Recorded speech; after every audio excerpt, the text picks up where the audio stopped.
Bachelor জীবনের পিঠা বানানো এই জীবনের প্রথম। কুমিল্লা থেকে আগত বিশিষ্ট বাবুর্চি সাকিবুল হাসান। পিঠা তো অনেকেই দেখেছেন, কিন্তু এই পিঠা কখনো দেখেননি আপনারা। ব্যাচেলার পিঠা, এগুলো ব্যাচেলার পিঠা।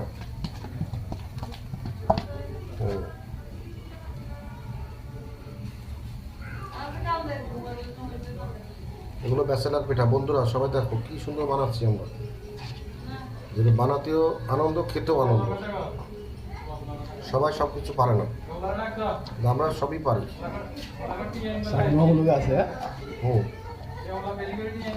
আমাদের সাথে আছে সাকিব মামু, কুমিল্লা থেকে বাবুর্চি আগত।